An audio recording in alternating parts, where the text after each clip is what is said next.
for me, this movie came. It feels like it came at the exact perfect time in my career, in my life. It felt almost nostalgic, like the first movie I ever got.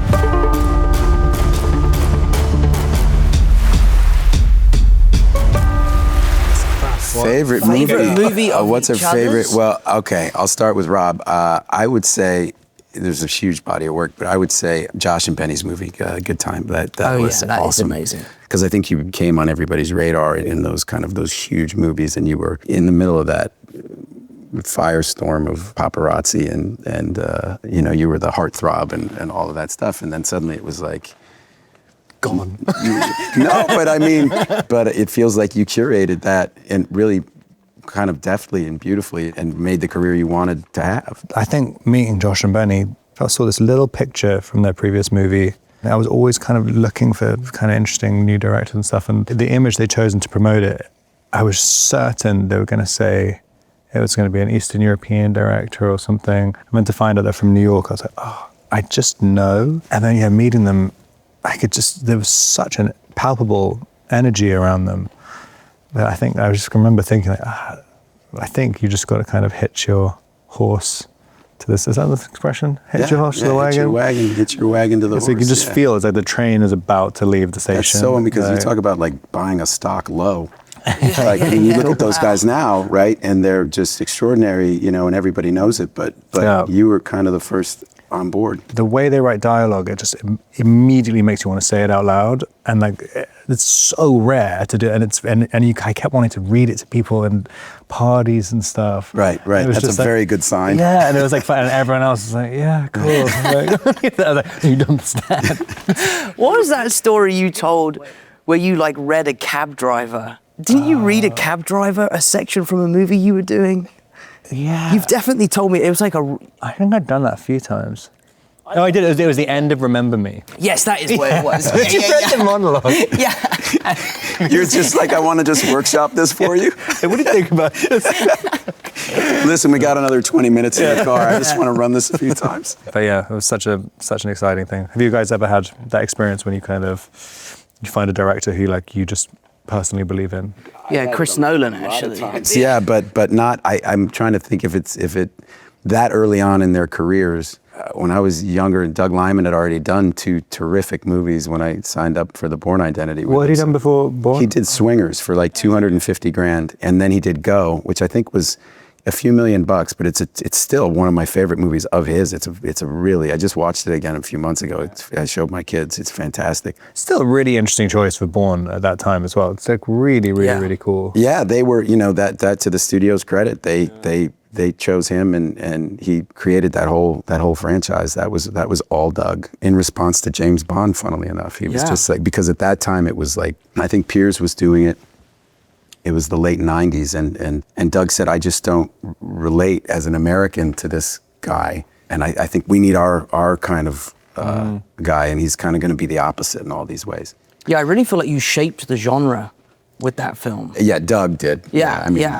I mean, from the action, from the fact that when you watch those movies, there is a part of you that really believes that stuff could be happening. Yeah. James Bond always kind of exists in the world of we know that this isn't real. That's the joy of it. Doug was trying to really ground it. I mean, it's still an elevated world, but he was trying to make it feel kind of more. Yeah. We're kind of doing it unglamorous settings as well. It's always it's nice, and you get a kind of shitty car. Yeah, it's not an Aston Martin. It's never, and he has no gadgets. He's got to just figure it out. I read the script of that all the time. It's such an amazing script. Really? Where do you get that? Yeah, the first one. Yeah, Tony Gilroy. It's the easiest to read script, and you can't put it down. It's fucking As amazing. I remember it too, the story was that Tony never read the book. Seriously, nice. He just heard the premise, and he was literally like, got it. And then he kept the premise, which is kind of the engine for the movie, right? Like the guy's got amnesia and he doesn't know who he is, and he starts to realize he has this skill set and he doesn't know what the hell's going on. So you keep that, but everything else, none of that's from the book. After years of war,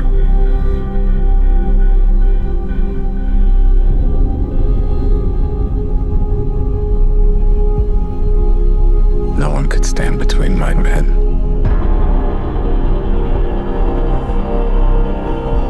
and home. For me, this movie came. It feels like it came at the exact perfect time in my career, in my life. It felt almost nostalgic, like the first movie I ever got, you know, and everything was new and shooting on film, like learning all of this stuff, and everything was in camera. Everything was, you know, it was all on IMAX. So it was this new technology that, you know, had never been done for a full film. It felt like my one chance in my life to kind of make a David Lean movie. Right. You know, and it's like when you screened Lawrence of Arabia for us in the middle, it was such a great kind of midway through the shoot to look at that and go like, you know, God, man, this is where we're at. And this is what people used to have to do and did, and it's what made us all fall in love with cinema, and we're getting a chance to try to do something at this incredible scale that is really, really ambitious and requires every single person to kind of max out on. Like, no department had it easy on this movie. It was. I've never seen a movie that was more ambitious to try to. I mean, this for me was definitely kind of the mountaintop. So I'm glad it came so far into my career. Something I saw you do is when you did your big scene with Anne towards the end of the movie. It's like a 9-minute scene. You're like lying there in tears. They cut. It takes 5 minutes to reload the camera, and you stayed in it the whole time. And you were in that state for hours because of the nature of the way we had to shoot the stuff.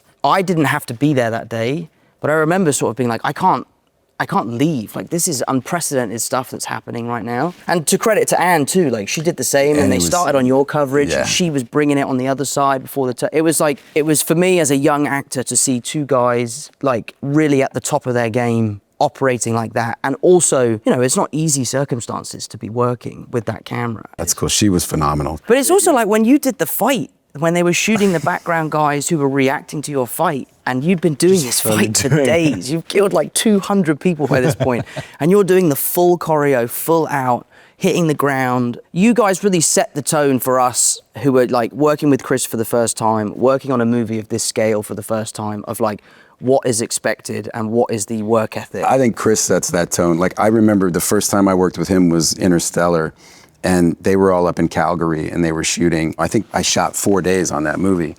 And there's a scene where Matthew and I, wrestle on a glacier. And they said, we need you to fly up to Calgary for rehearsal and fittings and things like that. I was like, great. So I flew up to Calgary, and I got there. We went into this room and put on these spacesuits, and he had Matthew and I like fully wrestling in this, like months ahead of when. And I was like, okay, this is how this guy rolls. Like, he's demanding of himself and everybody. I mean, it's all about the thing that he's trying to make. And I actually just rewatched Tenet, and I hadn't seen it except for the very first time I saw it, and I forgot how kind of emotional it is. At the end of that movie is I just love it just really walloped me. I was like, wow, I forgot about that. He has this brand that's like very, very universally exciting to everybody, which is like, it's so difficult to maintain at that level. I think probably Batman Begins was the first. I feel like I must have seen Memento before, but I remember the Batman movies having such a massive effect. And I remember watching Memento for the first time, and it's actually, I've never directed anything, and I would love to one day, but I remember thinking for the first time, like, wow, that must be so cool to take people on a ride like that, and for people to leave a theatre and have different opinions on things, or to be asking, like, did you understand what that was? And then obviously the Batmans. I remember taking my grandparents to watch the Batmans, because I would have been about 13 maybe when they came out. And obviously I love those movies. I remember I was doing the Twilight movies when they were coming out. I mean, a little bit afterwards. I think, actually, no, maybe the Batman Begins is probably 2006, maybe? Yeah, probably somewhere in there. I remember, like, when I was doing press for Twilight, being so full of, like, hope, like, when seeing those movies, because, like, it was just when every movie was starting to be a superhero movie, and it's like, oh, there's this kind of sort of outlier where it's like you can kind of have these kind of operatic performances that no one is discounting, like, at all. They're just saying that they're really amazing performances in it. And the movies they're really cool. It's kind of a before and after Chris Nolan, I think, for superhero movies. But the weird thing is it's always impossible to replicate them. Yeah. They sort of feel dark, but they're actually really fun. which is almost impossible to do. I remember talking to Chris when I first got the job. Like, I was supposed to be very, very secret. His first question was, so what they make the cape out of? And I was like, just so curious. He's like, and I was like, oh, it's kind of like messed up looking at it. No. It should always look like a superhero, like pristine, no matter if you're blown up or anything. And I was like, oh, interesting. I never even thought about it. Like the rules, right? Yeah, the little... And I was like, oh, I'm sort of doing the opposite. Right. I remember I did a movie where I had this kind of exoskeleton on, and we had these fight scenes, and we brought in Lee Smith, who had edited the Batman movies, and I was talking to Chris about it. I said, well, Lee came in and really helped with the action. He goes, yeah, because we had the same problem with the bat suit because it was actually so cumbersome. He's like, you take out the wind-up of the punch. Oh, interesting. So you're just cutting, it's like dun, dun, dun, dun. It's like you never see him actually like pull his fist back and cock, and I'm like, oh, that makes a lot of sense. Like so if you're in this giant rubber suit, it's like impossible to play like an extended wide in, because they're doing that in the wide, like cutting out the. No. I mean, they're cutting in and out of the wides, and then in the close, they're just taking out the chambering of the punch. Yeah, it's always the most embarrassing thing. You're just doing something, and I always notice that the more takes I do, I get louder and louder and louder with my noises and slower and slower. Like you're just like, just one punch, you're done. And I think sometimes when I've been making the superhero movies, you sit in the meetings before the script has been written, and they have these big set pieces already that they want to try and somehow squeeze into the movie. And it always damages the character arc because the set pieces feel unnecessary. And I feel like Chris does the opposite of that, which is like, let's figure out the story and the arc of the characters first, and then the scale can be additive to that. Also, the way he shoots, it really feels like an independent movie. Totally. Where you're shooting. It doesn't have any of that machinery, like you're saying, kind of overpowering it. It's, he has all the elements that he needs, and then he trusts his heads of department he doesn't know where the camera's going to go with Hoyta. They know what the grammar of the film is, right? And then they find the shot based on the rehearsal, and then the camera's there, and then you see like Neil with the Marine unit, like get the boats in the back, and suddenly these sailboats just come into and so like by take 2, you've kind of got like all of these things coordinated and working together, and it's not prescriptive. He lets it be kind of organically grow out of the. And it feels very kind of run and gun and indie. Yeah, I found that in that fight scene that we did in the cave. That was the first kind of big day that I'd had on set, and we shot this fight scene, and I'd been rehearsing it for weeks, and he shot my side and your side in a complete take. There was no like picking up little sections of the fight, which in my world, when you do superheroes, you might do like a 1-second beat and cut, and then do it again and watch it and cut. And you're right, it creates the most organic kind of setting. And he had to slow you down because you were going because I was getting too excited. No, not even your choreography was like too good. Yeah, because he wants it to be messy, and he doesn't want you to look like this kind of seasoned vet. Like my character's supposed to be kind of winging it for most of the time. And yeah, I found that to be really difficult day one. I just always notice as well that there's something, he just has his capacity for concentration is just insane. I don't think I've ever seen another director who, you don't see him leave set. You don't see him leave right next to the camera, like ever. No, with as much black tea as he drinks too, which is incredible. It's incredible. You never really see him leave. Not at all. I think the thing I admired about him the most, beyond his talent and his leadership skills, is that this is the hardest job I've ever had in terms of like the workload. And I can only imagine what it was like for you. But he's there every day. He wouldn't ask you to do anything that he wouldn't do himself. Like when we were hiking up that mountain. No, he doesn't ask anybody to do anything that he's not going to do too. No, not at all. Yeah. Saying that, he did come tell me to hold this dog, which I was like, that dog is going to bite me. Like, you hold it. Like, he doesn't know what to be held. Like, that was one of the scariest stunts I think I've ever done. It wasn't even a stunt. I think I said to Ben Affleck when I got back that every location on this movie would have been the hardest location on any other movie I've ever done, and any day of work would have been harder than any other day of work on any movie I'd ever done. I remember like pulling up in the ferry in Favignana and him pointing to the top of the mountain. He's like, that's where we're shooting. And you just start laughing. You're like, of course we are. And there's no, we got to walk up. That totally makes sense. And walk down at the end of the day, all together. And, the grips are key. building platforms like outside Zeus's cave in Pylos, like, you know, in the middle of a trip. Like, we had no business shooting in these places, and everybody knew it. And that was kind of this weird exhilaration that we all had, was at the end of every day, you'd be like, man, we made our day. Yeah. Like, great job, everybody. It was an adventure, every day. What do you think was your hardest day? Like, that's funny. I remember Himesh said to me, we were in Iceland and it was night and it was like raining sideways on us. I mean, it was just drilling us. We were walking back to this ship that wasn't even a ship. It wasn't seaworthy. It was an art department creation that we just needed to be able to get on and off, all the guys. And it was like, it felt like it could go at any minute. But we're walking back, we're resetting, and Himesh said, do you think today is the hardest day of filming you've ever had in your career? And I said, I don't know, Himesh. I go, but if it wasn't, it was another day on this movie and you were there. So you tell me. Because we were in some crazy places. I remember turning up the first day I turned up in Favignana, and I was like, oh, this is going to be nice hotel in Italy, and no one was around. And I suddenly started seeing the crew and actors come back, and it literally looked like people are coming back from the trenches. I mean, I've never seen By Friday afternoons, you could see, and everybody needed, like, and the weekends were just, people just went, they got a bite to eat and they went to bed. And it was just, everybody was just crawling home. Yeah. I think the crew, like, really, I've never seen a group of people work as hard as they did. No way. And come together and they're be elite. Really experienced crew too. Totally, and I had that conversation with all of them at various times throughout the shoot. Like, hardest movie you've ever done? They were like, oh, fuck yeah. Like, not even close. Like, there's nothing that comes close to this. And I remember Nilo, the first AD, saying to me one day, we were sitting there probably halfway through, and we're out on the ocean somewhere, and they're setting up a shot.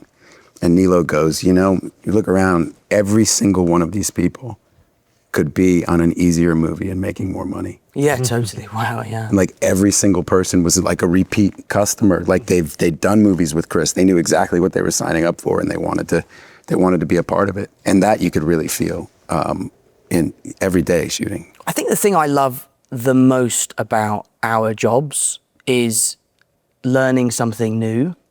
You know, on the Odyssey, it's sword fighting. I've never done anything like that before. So for me, you know, finding something where you can sit down with, you know, one of the best in the world in a very specific field. It's like James on the Odyssey. Yeah. Like, learning how to shoot bow and arrows with this, like, absolute legend was so fun. Yeah, I agree. It's that research part where, because you get this access that you would just never otherwise get.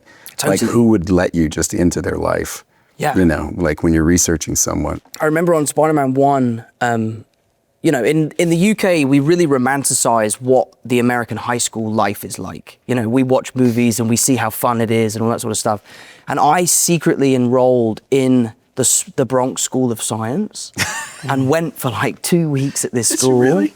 I had like a fake accent. My chaperone pretended to be my dad and would like drop me off at school every day. And like, they're like the smartest kids in America. They're like genius kids, and I'm thick as shit, right, when it comes to science. And yeah, I took all the classes. I was great in gym. Like, gym was like my class I really excelled at. But like, in what other line of work would you get to do something like that? You know, so you went to school for 2 weeks. Yeah, the Bronx School of Science. Yeah. And none of the kids knew? Like, would you go eat lunch with the kids? Yeah, I made friends. I was like a new exchange student. I had a backstory. I have videos on my phone. I actually have a video on my phone of a teacher throwing chalk at me because I was on my phone, because I was trying to document it all. I'll show you afterwards. It's actually nuts. But yeah, like that research stuff, like there's no world in where you could do something like that. I bartended down in Knoxville, Tennessee to pick up an accent. Nice. And did that for like a month. Just for a month? Yeah.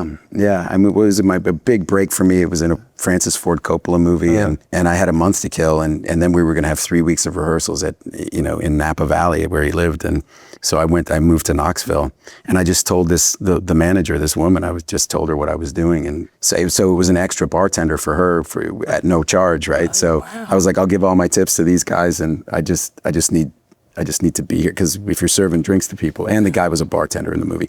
But if you're serving drinks to people, they talk to you, and so you can. Do you find if you immerse yourself that much into an accent that you find it harder to shake it? I don't know. It's weird for me. Like accents, I have a really easy time with accents in America. Okay. They just come very naturally to me. I think because I have a pretty neutral starting place to jump off into these different directions. And then going abroad is much harder for me. Like I still, for the life of me, all the movies I've done in England, I still can't hear like, you know, I have friends, English friends who go like, I can tell you not only where a person's from, but where they're trying to make you think they're from. Right. And like you guys' understanding of all of that is so deeply ingrained. And I can't really hear it. That's the thing. I always struggle with regional English accents, especially regional London accents, mainly because exactly because of that, because there's so much of who you are as an English person is purely accent based. I mean, I guess it's the same as American as well, but it's very nuanced too. The movie that I quote the most, probably in my life I've quoted the most, is probably Midnight Run. That was always a favorite. We used to quote Ben and I. I say that. I say that all the time. Yeah. So that one, and then with my kids, I definitely. With my dad, Three Amigos was one that with my brother and my dad, and with my kids, definitely a lot of Will Ferrell's movies. Definitely Step Brothers, Talladega Nights. And we always say as a Will Ferrell quote, like, "Hey, lady in the red hat," from and everyone said that's not like one of the quotes. I was like, you know that thing, that moment. Have you ever seen the thing when he's on Eastbound and Down, My Plums? Yeah. Oh my word, oh my God. dude. Like when I'm on the road and just movie bloopers make me laugh, I think more than anything. Like I get a contact high and I start giggling. We didn't have any of that on this movie. Not really, no. but I am the least professional person when it comes to that because once I get going, it's hard to stop. You'd listen to the IMAX film like rolling through the camera and you'd suppress your laughter. You're like, that film is so expensive. I think I went up on one line in this movie. I think I went up on one line. I was like, I am never going to go up on a line. Like it's just the producer in me. Yeah, you hear that 2.5 minute, mag just ripping, and it sounds like a blender. And the way they dialed in reloading the camera. Well, Keith, those guys are amazing. Yeah. Him and Emily, I remember being on a boat one day and Chris was doing the clapperboard and, it was just us and him on the boat. Like he really gets stuck in. And I think at one point the camera jammed and it was raining sideways and the boat is tipping like this. And Keith and Emily, like I thought to the untrained eye, like, oh, that's a bust. Like the camera's broken. We're 2 miles off the coast. Like we're gonna have to go back to land. And they just figured it out. Yeah. It was amazing to see.